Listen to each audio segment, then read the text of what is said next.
টি-20 বিশ্বকাপ দলে সুযোগ পেয়েও যেন পাননি সাইফুদ্দিন। একেবারে শেষ মুহূর্তে বাদ পড়েছেন দল থেকে। তাই বলে কি থেমে থাকবেন? ওয়েট বল আর একটা লাঠি নিয়ে সাইফুদ্দিন আসলেন মিরপুরের একাডেমি মাঠে। উপরের উত্তপ্ত বালিটা নিজেই সরিয়ে নিলেন, এরপর শুরু করলেন ফিটনেস ট্রেনিং।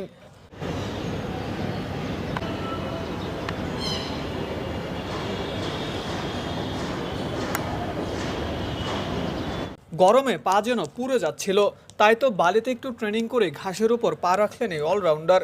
এইচপির পেসার মুগ্ধকে ডেকে জিজ্ঞাসা করলেন, তোর ব্যাগে মোজা আছে?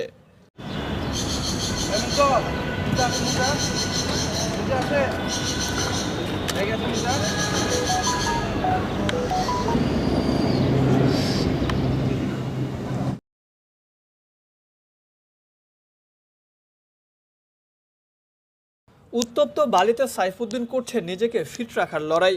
অ্যাথলেটদের ফিট থাকাটা সবচেয়ে বেশি জরুরি। সাইফুদ্দিন তাই নিজের বডি ব্যালেন্স ঠিক রাখতে যেন উঠে পড়ে লেগেছেন। উত্তপ্ত বালিতে ওয়েট বলে করছেন ফিটনেস ট্রেনিং, যেটা পেশিতে শক্তি বাড়ায়, দেয় ফ্লেক্সিবিলিটি, সেই সাথে স্ট্রেস কমাতেও পালন করে গুরুত্বপূর্ণ ভূমিকা। ইনজুরি কাটিয়ে ঢাকা লিগ দিয়ে মাঠে ফিরেছিলেন মোহাম্মদ সাইফুদ্দিন।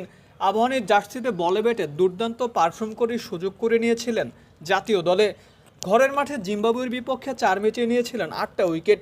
তবে শেষ ম্যাচে 4 ওভারে 55 রান দেওয়াটাই যেন কাল হয়ে দাঁড়িয়েছিল এই অলরাউন্ডারের জন্য। শেষ মুহূর্তে বাদ পড়েছেন বিশ্বকাপ দল থেকে।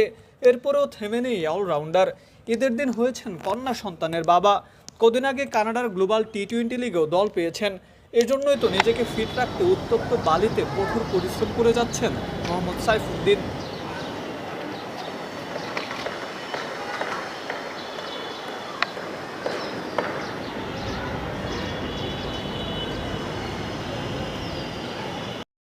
তীব্র গরমে যেখানে জুতা পরেই টিকে থাকা দায়, সেখানে খালি পায়ে সাইফুদ্দিন বডি ব্যালেন্স ঠিক রাখার মিশনে নেমেছেন।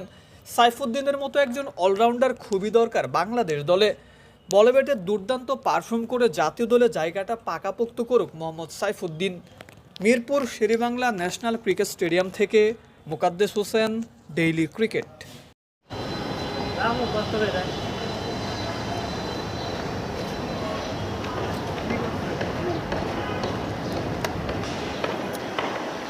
কয় কিলো? সম্মান সম্মান কয় কিলো? কয় কিলো?